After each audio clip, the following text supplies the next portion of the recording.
warahmatullahi wabarakatuh. Bismillahirrahmanirrahim. Alhamdulillahirabbil alamin.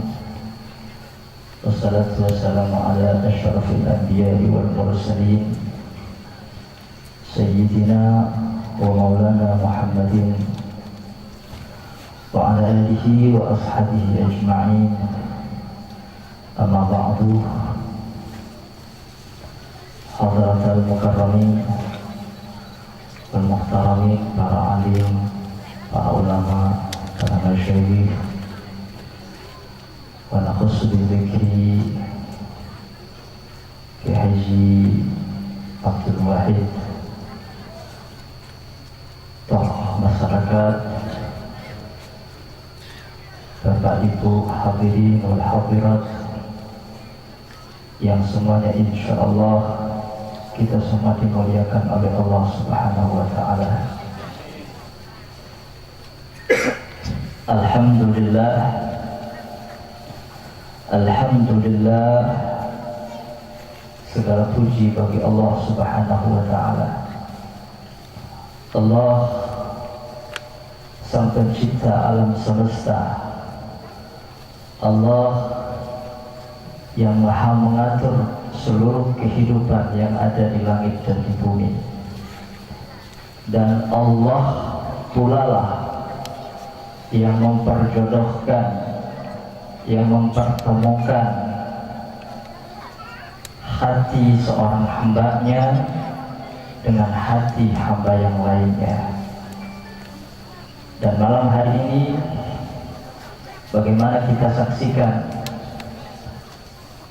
Allah Subhanahu wa ta'ala mempertemukan salah satu daripada hambanya, yaitu Siti Fatimah dengan suami tercintanya. Kita doakan mudah-mudahan mereka mempelai berdua Allah jadikan keluarga yang senantiasa diliputi dengan rasa sakinah, mawaddah warahmah.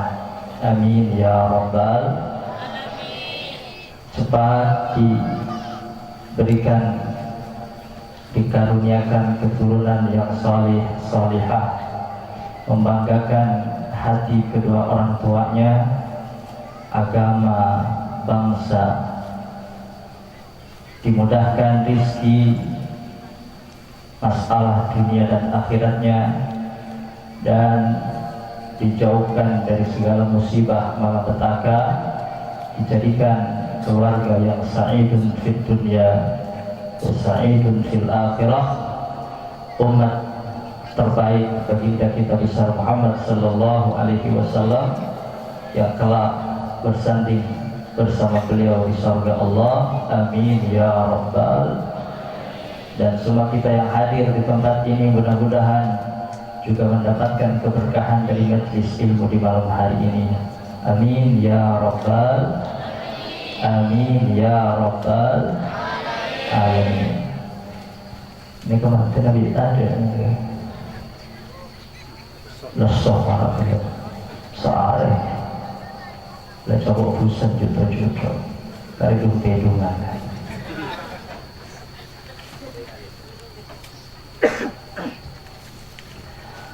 Pengantin putri malam hari ini yaitu Siti Fatimah, atau yang biasa dipanggil Mbak Fatim. Itu sudah saya anggap seperti anak saya sendiri, karena dia itu mulai kecil belajar ilmu agama di rumah, belajar sholat di rumah, belajar wudhunya di rumah, belajar ibadah, bagaimana cara beribadah yang baik kepada Allah Subhanahu wa ta'ala. Makanya Nabi mengatakan kepada para sahabat, innama ana lakum mithlul walid liwaladih. Aku, kata Nabi, yang mengajari kalian para sahabat tentang ilmu agama. Aku, kata Nabi, yang menuntun kalian para sahabat ke jalan yang diridhoi oleh Allah Subhanahu wa ta'ala. Mithlul walid liwaladih, laksana orang tua terhadap anak-anaknya. Karena memang orang tua itu ada 3. Aba'ukum salas, orang tua kalian itu ada 3. Yang pertama, man waladak, orang yang melahirkan, yaitu seorang ibu yang mengandung kita 9 tahun lalu kemudian melahirkan kita, dan ayah yang membesarkan kita. Mereka adalah orang tua kita. Kita wajib memuliakan mereka. Allah Subhanahu wa taala mengatakan di dalam Al-Qur'an, wa qadara rabbuka alla ta'budu illa iyyah, dan Allah perintahkan kepada kita untuk tidak menyembah kecuali hanya kepada Allah Subhanahu wa taala. Wa bil walidaini ihsana, dan setelah Allah Subhanahu wa taala memerintahkan kepada kita untuk tidak menyembah kecuali hanya kepada Allah Jalla Jalaluh Tabaraka wa ta'ala fi ula, maka Allah meletakkan perintah yang kedua. Artinya perintah yang kedua ini agung di mata Allah Subhanahu wa ta'ala, sehingga Allah letakkan setelah perintah tidak menyembah hanya kecuali kepada Allah Subhanahu wa ta'ala. Apa perintah yang kedua? Wa bil walidaini ihsana, dan berbaktilah kepada kedua orang tua.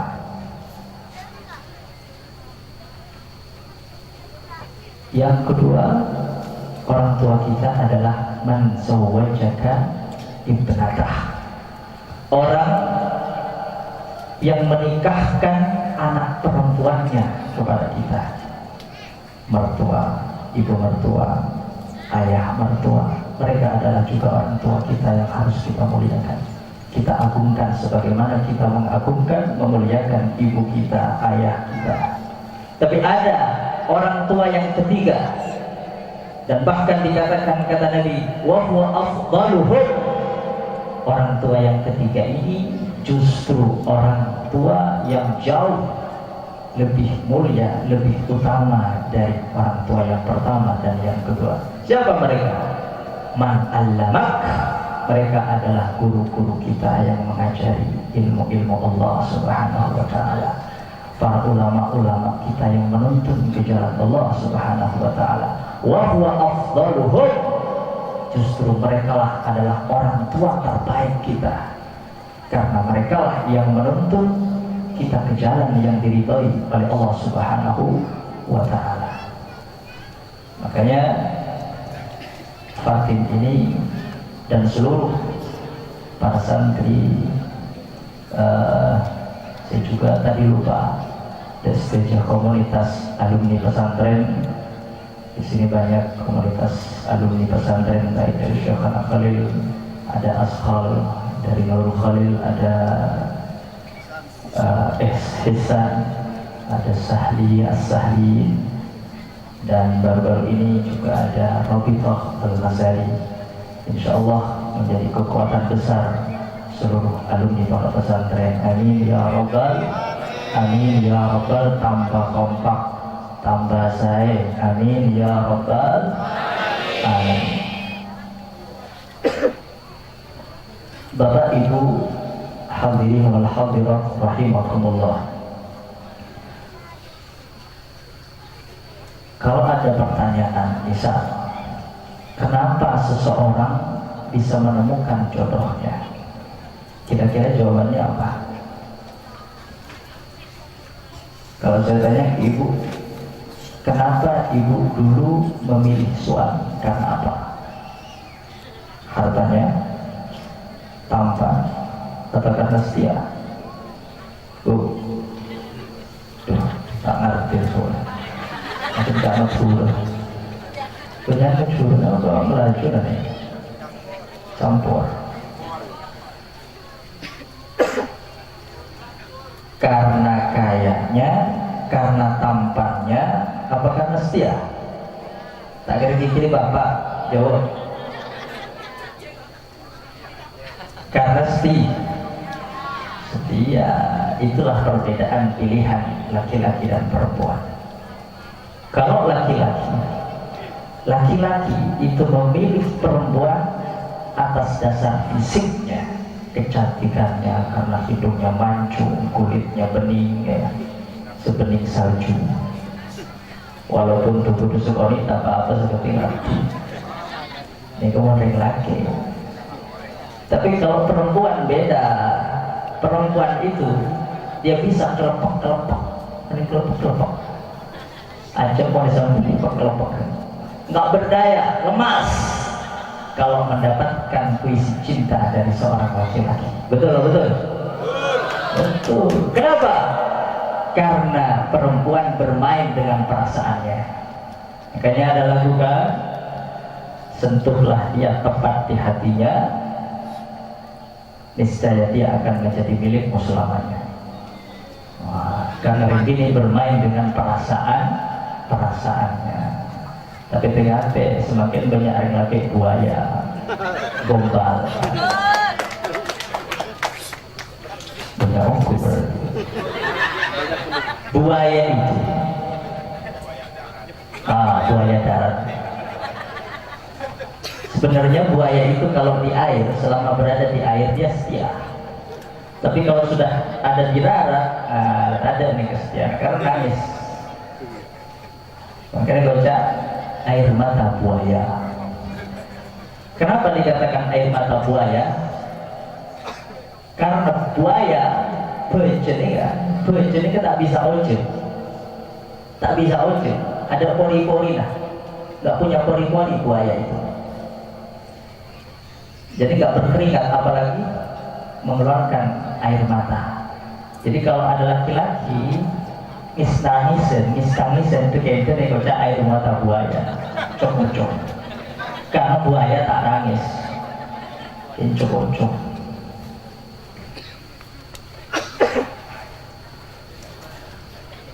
Apa salah seorang laki-laki menjatuhkan pilihannya kepada seorang perempuan karena kecantikannya, karena nasabnya, karena hartanya? Nabi mengabarkan tungkahul mar'atu li arba'. Ini lil ikhbar, bukan lil insya. Jadi Nabi mengabarkan bahwa wanita itu ada kalanya dipilih karena 4 hal. Satu, karena kecantikannya. Mustahil kalau ada orang cantik laki-laki nggak tertarik, mustahil. Kepok ke ibu dah. Bagi gue lebah berat gitu loh. Mungkin tak normal. Gitu. Nggak berdebuknya ini gitu. Jadi saya akan membahas tentang kenapa seseorang tak kena nomor sebulan sehari atau laki. Jadi pasti ada kecocokan, persamaan, dan persamaan itu banyak. Sama-sama dari Madura, sama-sama pesantren, sama-sama satu perusahaan, ya. Makanya kalau orang Madura di Belitung ini kumpul semua orang Madura. Jadi itu seperti itu memang. Makanya sampai ada, saya dengar ada Jalan Madura, ya, isinya orang-orang Madura semua. Jalan Madura. Nanti sebentar lagi ada Jalan Pelangkiran, isinya orang-orang Pelangkiran. Saya Pelangkiran, dia Jalan Belitung.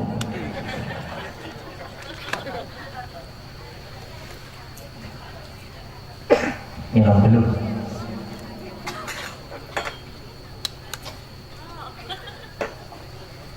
Ini jangan minum, takut dulu. Pas angkat, marinya kak, sabar ini, jangan sabar elok. Takut besar. Jadi bagi dulu. Ganti bagi dulu. Kan cocok, karena ada persamaan, ada kecocokan. Jadi Siti Fatimah sama-sama anak pesantrennya, sama-sama terpelajarnya, sama-sama dari Maduranya. Mudah-mudahan saya doakan ilmu yang telah ditimba, dipelajari selama di pesantren, Allah jadikan ilmu yang manfaat barakah. Amin ya rabbal. Ilmu yang membawa hidayah Allah. Amin ya rabbal. Ilmu yang menambah dirinya tambah dekat kepada Allah Subhanahu wa taala. Itulah yang disebut dengan ilmu yang manfaat. Ada kecocokan. Oleh karena itu Nabi mengatakan, "Lau anna mu'min," seandainya ada satu orang mukmin, dakhala majlisan, dia masuk ke majlis, ke satu ruangan, fihi mi'atu munafiq. Di satu ruangan itu ada 100 orang munafik. Orang mukmin satu dia masuk, di dalamnya ada 100 orang munafik. Apa kata Nabi? La dakhala hatta yajlisa ma'ah. 100 munafik wa wahid mukmin. Ada satu orang mukmin. Orang mukmin masuk, dia akan mencari yang mukmin. Walaupun mayoritas orang munafik, dia akan mencari yang ada titik persamaan dengan dirinya. Siapa? Orang mukmin. Walaupun hanya satu. Itulah yang disebut dengan jodoh. Makanya orang Madura yang merantau ngumpul sama Maduranya semua, yang Jawa semuanya, karena lebih enak, lebih tenang, lebih tentrem, dioreng sebenarnya persamaan, sebenarnya kecocokan.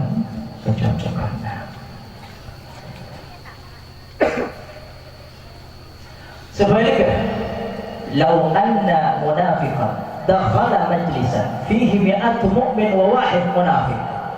Seandainya ada satu orang munafik, kata Nabi, dia masuk ke satu ruangan, di dalam ruangan itu ada 100 orang mukmin wa wahid munafik, satu orang munafik. Orang munafik masuk, di dalam dilihat mukmin semua, 100 orang mukmin. Dia akan mencari yang munafik yang sama dengan dirinya. Itulah arti dari persamaan. Hatta yajlisa ma'ah, dia akan mencari orang yang sama dengan dirinya dan dia duduk di sampingnya. Ini kecocokan persamaan. Makanya ada sahabat datang kepada Nabi, ya Rasulullah, aku hendak ingin melamar seorang wanita Ansar. Apa kata Nabi? Undur ilaiha, lihat, fa innahu akhra ayyudama bainakuma. Lihat, ta'arufi dulu siapa keluarganya, bagaimana pendidikannya, bagaimana akhlaknya. Istikharahkan kepada Allah, minta petunjuk kepada Allah. Setelah yakin, bismillah, lanjutkan ke akad nikah. Fa innahu akhra ayyudama bainakuma. Jadi menikah itu enggak seperti beli kucing di dalam karung. Jadi harus dita'arufi, kenalan dulu. Cara perkenalannya bukan pacaran. Ta'aruf di dalam Islam itu boleh melihat perempuan yang hendak ingin dinikahi. Setelah dia punya niat untuk melamar perempuan tersebut, wa qabla al-khitbah, dan sebelum dia khitbah. Kalau sudah khitbah maka tidak boleh. Entar de romana terus berdengi sempurna dekatuen pertarana ijeling pon. Bunyi ijeling keluar dua. Nah, semakin kan banyak mereka sepeda, selaki akerjaan, segini ajil bobon, pakai busana syar'i.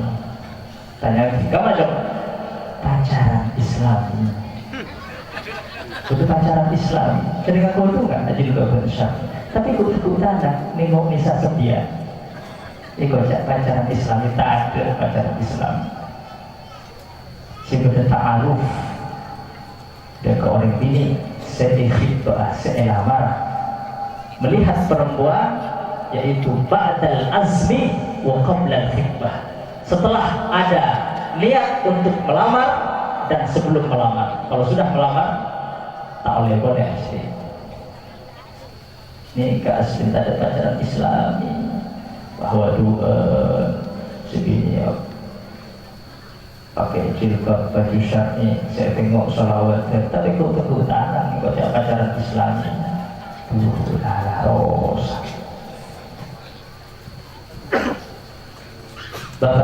hadirin hadirat rahimakumullah. Tapi terlepas dari bagian kecocokan persamaan, ada sesuatu yang mana itu tidak diketahui oleh kita manusia, makhluk Allah Subhanahu wa ta'ala. Makanya ada 3 hal yang tidak diketahui makhluk manusia: rizki, jodoh, dan maut. Rizki nggak ada yang tahu berapa takaran rizki dari Allah Subhanahu wa ta'ala, sedikit atau banyak nggak ada. Tapi perintah Allah adalah berusaha. Urusan rezeki Allah senang. Begitu juga urusan maut. Ada 3 hal yang dirahasiakan di dalam maut oleh Allah Subhanahu wa ta'ala. Yang pertama adalah waktu. Waktu dirahasiakan oleh Allah Subhanahu wa ta'ala. Pada detik keberapa, menit keberapa, hari, bulan, tahun, tidak ada yang tahu. Bila ajal akan menjemput kita, tidak ada yang tahu. Urusan waktu tidak ada yang tahu. Dan yang kedua, tempat di mana ajal akan menjemput kita, tidak ada yang tahu. Kalau TTL kita hafal, ada di KTP, tempat, tanggal, lahir. Tapi kalau TTK nggak ada, tempat, tanggal kematian, nggak ada yang tahu. Waktu dirahasiakan oleh Allah, tempat dirahasiakan oleh Allah Subhanahu wa ta'ala. Oleh karena itu Nabi Sallallahu Alaihi Wasallam mengajarkan setiap kali kita hendak masuk ke pemakaman, diajarkan untuk mengucapkan salam kepada mereka. Assalamualaikum ya ahlal kubur, wa inna insyaallah bikum lahiqun. Keselamatan bagi kalian wahai ahlal kubur, wa inna insyaallah bikum lahiqun, dan aku insyaallah akan berjumpa dengan kalian. Kenapa insyaallah?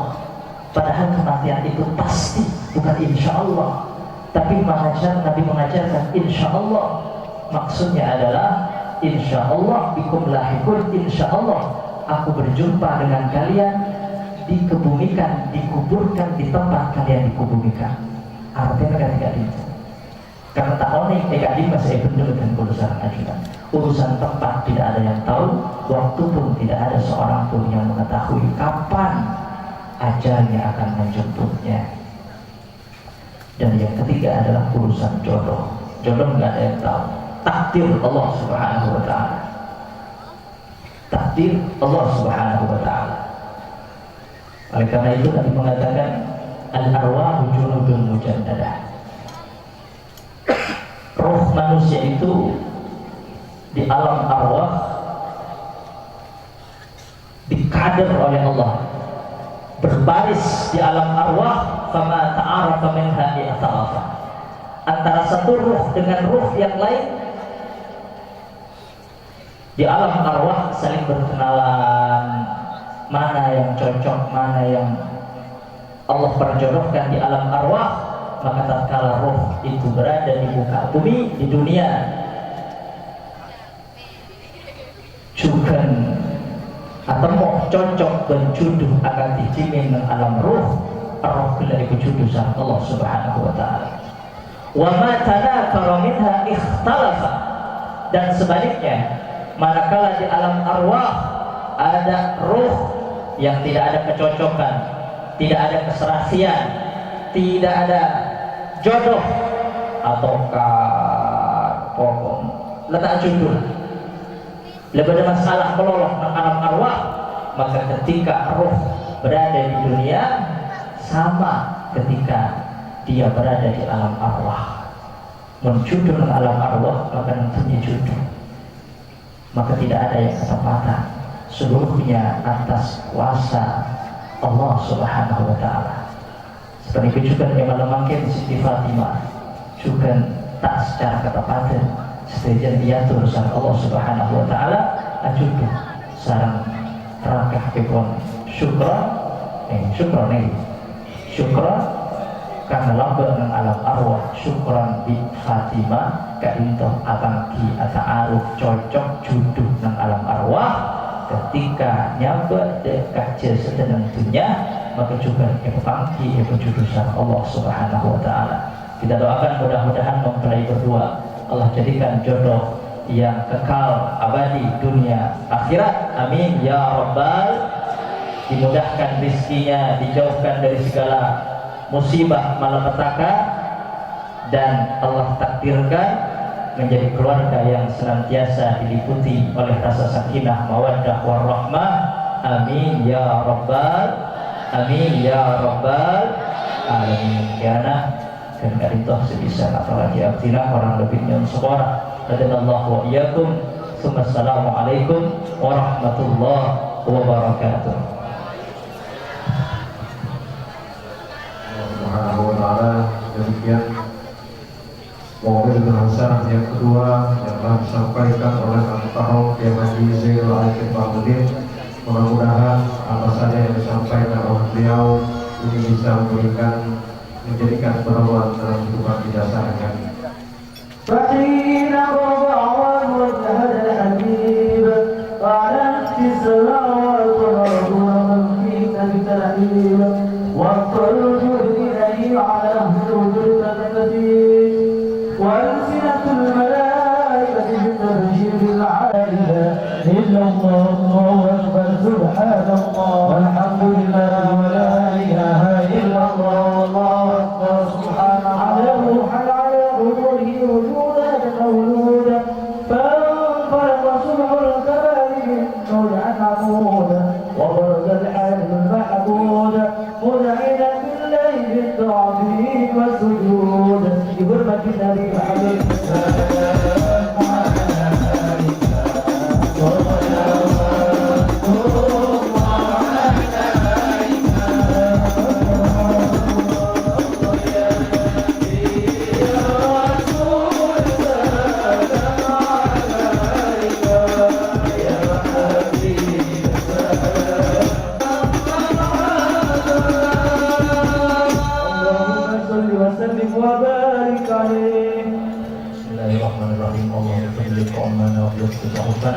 فاجعل هذا الزواج زواجا مباركا معصوما وألف بينهما ألفة وقرارا دائما ولا تجعل بينهما فرقة وفرارا وخصاما واكفهما مؤنة الدنيا والآخرة واكفهما مؤنة الدنيا والآخرة واكفهما مؤنة الدنيا والآخرة. اللهم إنا نسألك أن تلقي بينهم المحبة والوداد وأن ترزقهم نسل الصالحات من البنات والأولاد حتى تورث الأسباط والأحفاد وأن توسع لهم الرزق وأن تجعلهم في عبادك الصالحين. اللهم إنا نسألك العافية ودوام العافية والشكر على العافية. اللهم ألف بينهما كما ألفت بين سيدنا آدم وأمنا حواء وألف بين فاطمة